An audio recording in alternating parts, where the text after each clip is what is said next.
Ini ang Digicast Negros 10, ang top 10 nga mga balita sa Negros Island Region. Ang amo ni gadulong sa inyo, kagyari nato yung mga top stories of the day. Today is March 27, 2026, Biyernes nga adlaw. Presyo sa LPG may dako nga saka sa madason nga semana. Punong barangay sa Bacolod ginpangayuan patag kun nga nakabalik ang mga illegal structure sa dalan. 500 pesos nga gasolina ginpalagyuhan sa driver pero plate number sa salakyan nakuha sa CCTV. Rider biktima sang hit and run. Kag sa good vibes, matur kita sa isa ka lugar nga nagatudlo kung paano mapusla ng mga bagay nga pinsartaan ay basura na. Inasa, tripping rooming, kag mga mangunguma sa bago ginkonek sa Land Bank of the Philippines sa Are You Agreeable? Inataran sa Digicast Negros 10.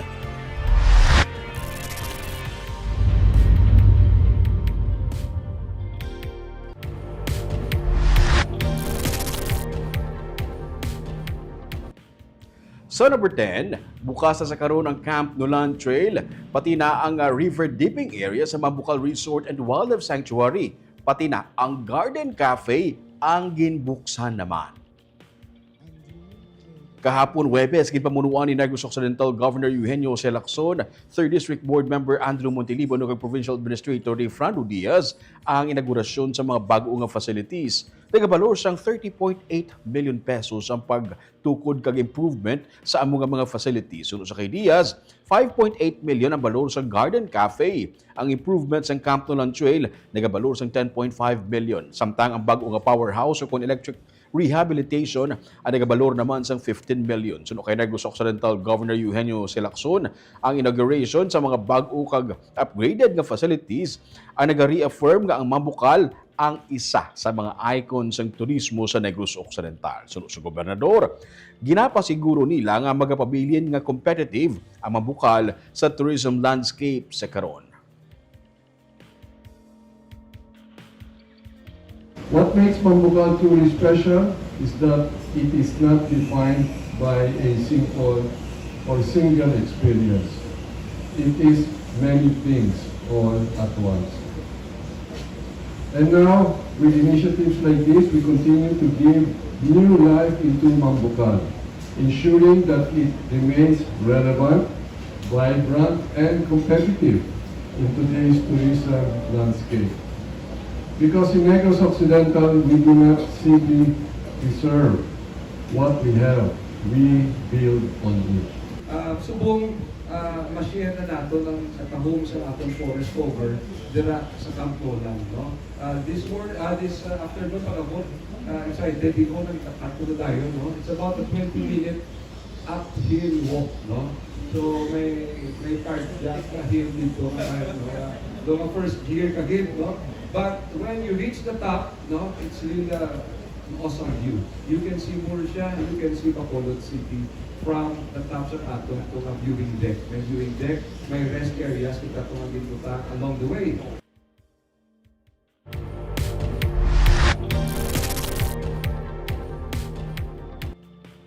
Sa number 9, mga medalists sa Bacolod City sa bago lang ginamang natakop na ni RAM 2026 ang nagbaton sa cash incentives. Pasobra sa 4.1 million pesos ang kabugusan nga cash incentives ang ginpanagtag sa syudad sa Bacolod sa mga nagdaog nga mga athletes sa tinalikdan nga Negros Island Athletic Association meet. Ang gingamit nga pondo gikan sa Special Education Fund program sa Department of Education. Pasobra sa 400 ka mga atleta ang nakakuha sa cash incentives. Base sa pagsulundan sa syudad, ang isa ka atleta sarang makabaton sa 5,000 pesos sa kada gold medal nga nakuha sini. 4,000 pesos naman kung silver, kag 3,000 pesos sa bronze. Samtang ang coaches sa mga nagdaog nga atleta ginatagan sang 7,000 pesos kada gold medal, 5,000 pesos sa kada silver, kag 3,000 pesos sa bronze. Miara ang mga assistant coaches kag trainers sang incentives. 38,000 pesos nga cash incentive ang nabato ni Isabela Una Ejercito sa Bacolod Trinity Christian School. Siya nakadaog sang 6 ka gold medals kag 2 ka mga silver medals sa archery kag magatiglawas sang NIR sa palabuton nga palarong pambansa. Bacolod City naging overall champion sa pinakaunang nga ni Raams, naging patigayon sa Marso 1 tubtob Marso 6. Sa 475 ka mga atleta nga nakakuha sa medalya, 188 sa ilang intiglawas ang rehiyon sa palarong pambansa nga paghiwaton sa Agusan del Sur sini nga tuig.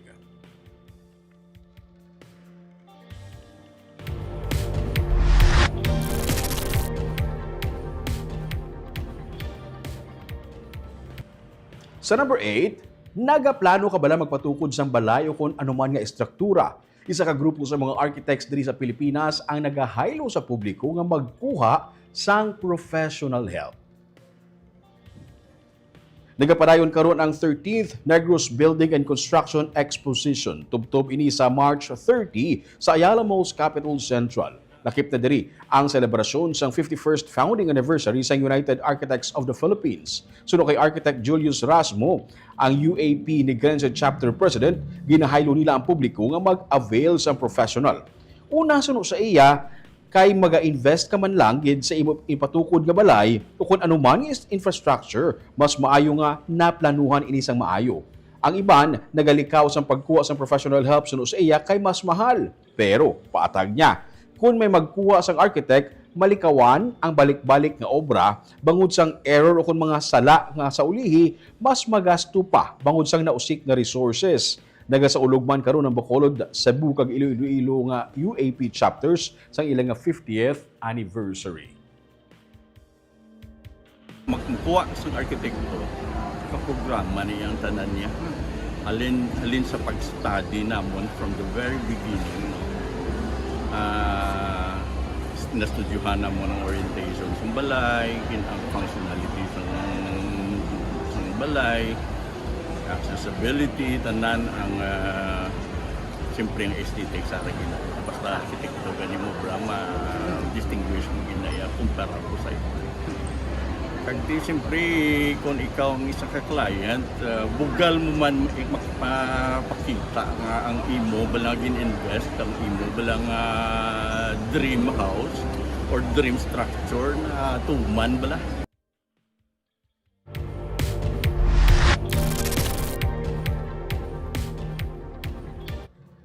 Sa number 7, isa ka motorcycle rider, biktima sang hit and run sa Bacolod City. Yara karon sa intensive care unit sang isa ka ospital ang rider nga ginaligar biktima sang hit and run sa tubang sang isa ka subdivision sa barangay Mandalagan sa Bacolod City mga 1:30 Biyernes ang kaagahon. Sa inisyal nga investigasyon, nagbungguanay ang Honda Click sang biktima nga ginkilala kay alias Jumedes taga barangay Dulao sang Bago City kag isa ka Volkswagen nga salakyan. Natumba sa semento nga dalan ang rider kag nakaangkon sang mga pilas. Ginaligar sa mga saksi nga hubog ang driver sa Volkswagen nga wala nagapugong sa kung wala na mapunggan sa kung wala na pag nagpapugong sa guard sang subdivision kag nagpalagyo padulong sa sur nga direksyon. Ginsiling naman ni Police Major Elmer Bonilla, Chief ng Traffic Enforcement Unit nga paagi sa verification sa system sang Land Transportation Office kag tungod nakuhaan man sang plate number ang salakyan, nakilalaan ang registered owner sini. Ugaling, wala pa may baluan kung sino ang driver sa salakyan sa tiun sang insidente.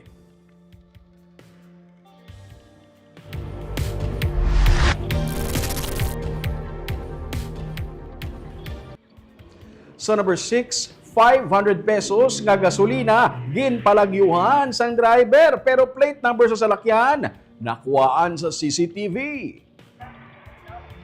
Nakop sa CCTV video sang Red K gasoline station sa barangay Mansilingan sa Bacolod City ang ini nga black and white nga expander nga may plate number nga FAT 8356 nga nagapagas.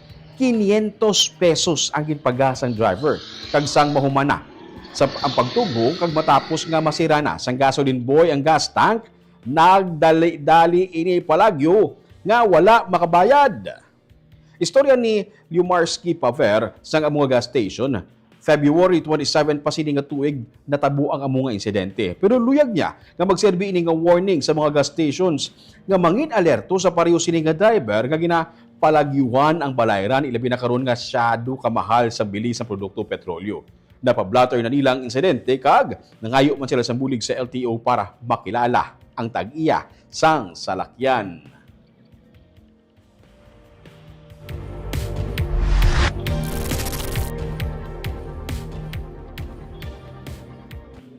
Sa number 5, may persons of interest na sa karon ng PNP kung sino ang nagkawat kag nag-vandalize sa isa ka daycare center sa Himamaylan City sa tong Marso 24. Ang suspect nagtigang, nagluto sang sudan, kag nagkaon pa sa sulod sang hulot. Ginsa ni Police Lieutenant Peter Henovia, ang Deputy Chief sa Himamaylan PNP, nga ilan na na-locate ang area sa mga persons of interest apang nagapangita pa sila sang dugang nga saksi kag CCTV footages nga makalink sa mga suspect kag agud mapabakod pagid ang mga ebidensya. Gin-report sang daycare worker sa kapulisan nga magluwas nga gin-vandalize ang dingding sang eskwelahan, ginkuha pa sa mga suspect ang 40 ka mga canned goods, 5 ka mga tray sang itlog, electrical wires kag iban pa. Naganilapta ang mga gamit sa sulod, may mga ihi ang foam kag nagabukas pang aircon sa maabdan sini sang daycare worker sa tung Martes sang aga.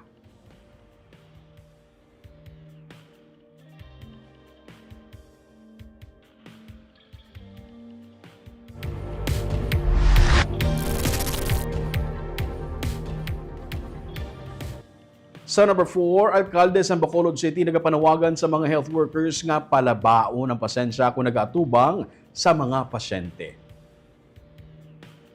Ini kasunod sa pag-issue sang syudad sang show cause order sa duha ka mga doktor sa City Health Office bangod sa pagpamuyayaw sa mga staff kag insensitive nga mga pahayag sa isa ka rape victim nga pasyente. Sunod sa kay Mayor Greg Gasataya, iyan na intindihan ang kakapoy sa mga health workers apang ginapangabay niya nga atubangon nila ang mga pasyente sang intsakto bangod may mga ginabatsyag man ang mga ini. Dugang sini, ginatingwaan sa syudad nga mapaayo pagid ang health services para sa mga pumuluyo rason nga iya ginapangabay ang mga health workers. Bilang bulig man sa syudad sa mga health workers, natala na nga i-release ang syudad ang 75 to 80 million pesos nga allowance budget para sa doctors, nurses kag barangay health workers antes ang Semana Santa. Mga tanang reklamo sa pulido in terms ng kayong lawas, sila din sa that's why ayong kita for them na magpalaba pag-ibig sa ilan na pasensya, sa pag-amok, sa pag-deal, basta ang tao naman sa kita naintindihan na sometimes ang ilaman situation lipot man tayo na pasensya, they want i-cater sila kila yun, that's why nagating.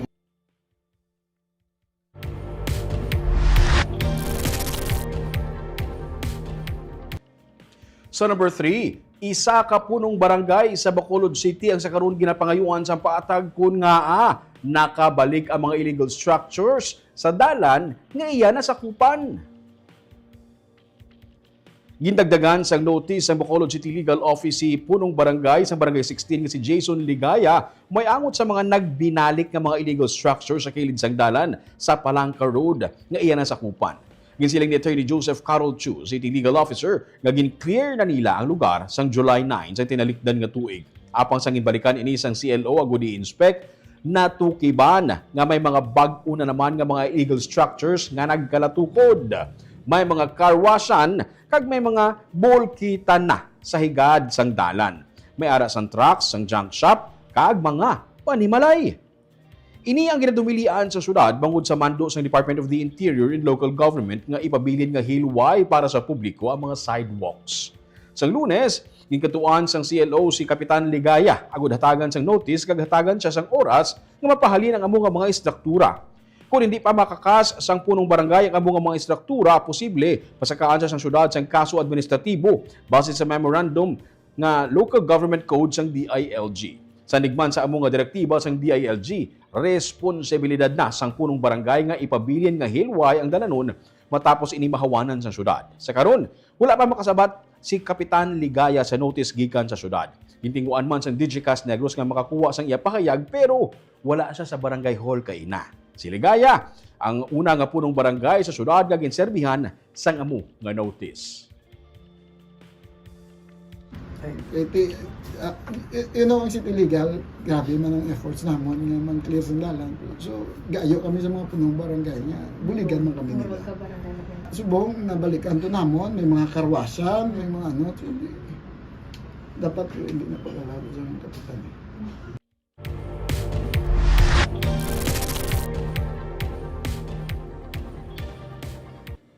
Sa number 2, cash assistance kag fuel subsidy ang ginahanda na karon sa Department of Agriculture para sa mga mangunguma sa ginapangatubang nila nga pagpanghangkat sa pagtimbuok sang presyo sang gatong.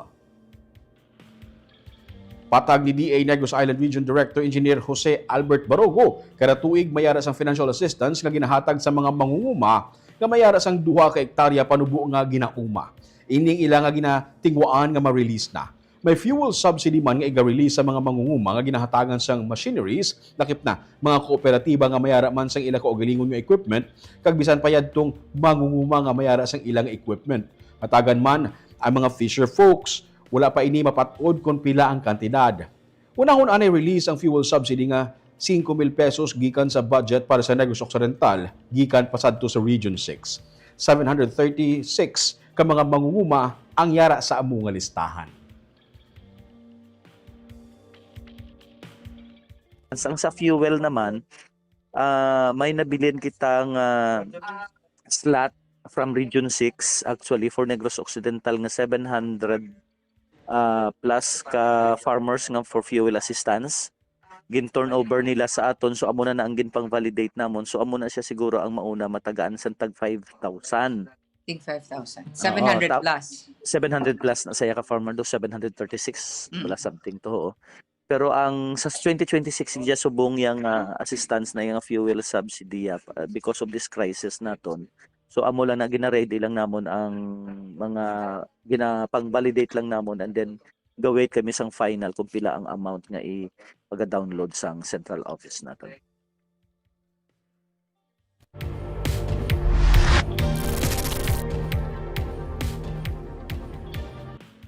Kag sa numero 1 sa mga balita subong adlaw, presyo sang LPG may pagsaka o kung dako nga pagsaka sa marason nga semana. Ini ang pinakadako nga saka sa presyo sang LPG sa kasaysayan sang Pilipinas.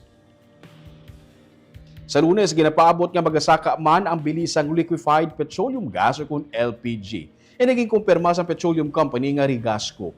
400 to 500% ang ginsaka sa shipping cost ang LPG o kung 30 pesos sa kada kilo. Sa contract price ang LPG as of March 25, $95 kada metric ton ang saka o kung 6 pesos sa kada kilo. Kung 11 kilograms nga LPG ang ginabakal sa isa ka konsumidor, nagakahulugan ini sa 385 to 440 pesos nga saka sa kada 11 kilogram nga tangke. Kung masobra sa 1,000 ang bili karon sang LPG, magalabot na ini sa halos 1,500 pesos sa marason nga semana. Ini man ang pinakadako nga price adjustment sa bilis sang LPG sa kasaysayan sang Pilipinas suno sa kay Arnel T, ang presidente sang Rigasco. Pero sa paglantaw niya, ini pinakadako nga igiho sa presyo kag kun magsaka pagid ini, hindi inaamo sini kataas. Samtang, mayroon naman sa ginalantaw karon nga pagsaka sa masobra 6 pesos sa kada litro sang diesel next week, kag masobra sa piso sa gasolina kag kerosene.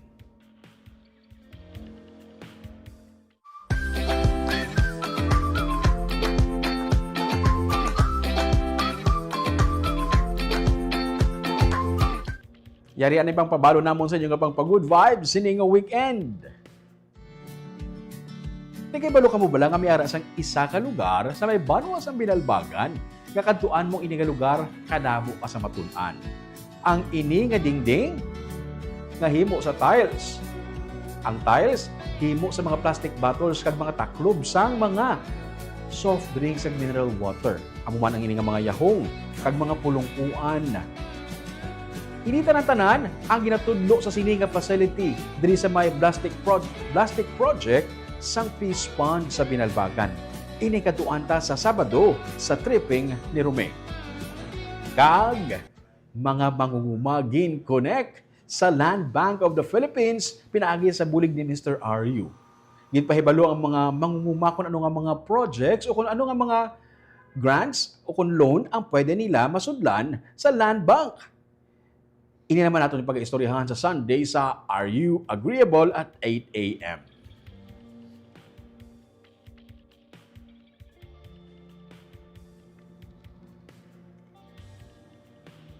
Shoutout anay sa atong live viewers subong hapon si Ma'am Jocelyn Lucero. Happy weekend DigiCast team. Good afternoon watching from Hong Kong.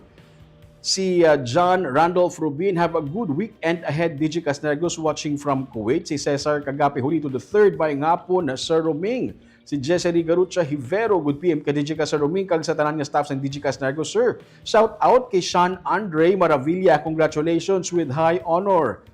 God bless everyone. Congratulations, Sean. Si Maricon Gambawa Hayashi. Good evening, Sir Roming, kag DJ Cas watching from Japan. Si Marvi Cipriano Aquino, good afternoon. DJ Casnergos, good afternoon. Sir Roming, watching live from Silaya City. Kagamuya itong top 10 ng mga balita sa Negros Island Region subong adlaw. Tubtub sa Lunes. Ako si Romeo Subaldo. Have a safe weekend.